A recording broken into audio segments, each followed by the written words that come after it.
Hari ni aku nak jumpa sahabat aku yang dah lama aku tak jumpa. Ada yang cakap aku lupakan dia. Dia ada awet dan dia bukan sekadar ada awet. Dia dengan awet dia tengah fokus berbisnes. Dia ada bisnes dia, aku ada bisnes aku. Ada hari free kami akan together. But now event nak dekat. Memang tak ada time free lagi sampai habis event. Jom. Lama aku tak main kedai dia, dengan kata dia dah upgrade. Tapi kat sini macam kapal runtuh sama. Mana Koyum? Koyum mana? Mana Koyum? Mana Koyum? Weh, kena balang. Weh, sorry. Weh, sorry.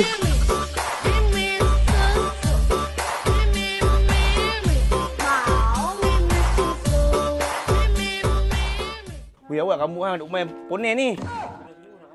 Weh, sorry. Main nak aku cium ke? Nak aku cium ke? Ha? Edit ke phone pakai? Sorry. Nak aku sayang ah. Weh, awak kamu macam tu weh. Ni apa ramai power razi ke apa ni? Ni macam ponen lah kamu ni. Ponen tak apa lah dia, cari duit, tak usah sensor ada duit.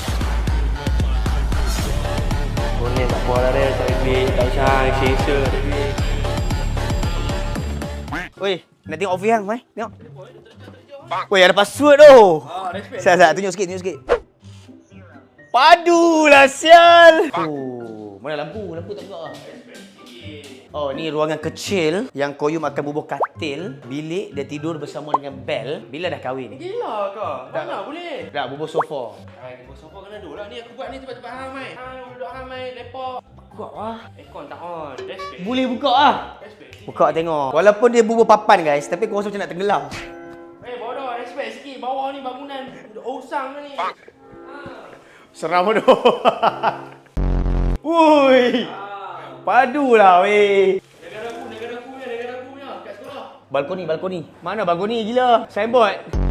Jom, dia pun tanya, bantu kawan ada apa?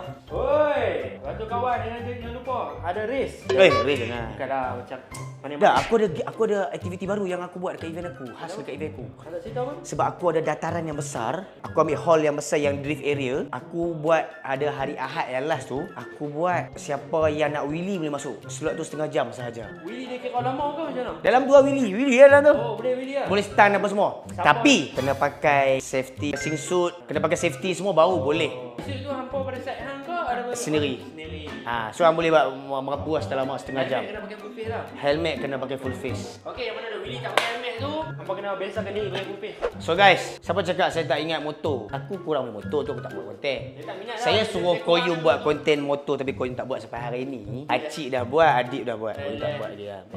So, itu je konten aku hari ni. So guys, jumpa apa dekat Malaysia Modified Festival 1 hingga 4 Januari 2026 di Stadium Batu Kawan. So event tu budak motor pun dah boleh ready pasal kita ada aktiviti untuk pemotoran juga. Sebab event tu event motor dengan kereta. Motor berapa biji ni kan? 10 biji dengan kata? Motor ada 10 biji. Salah.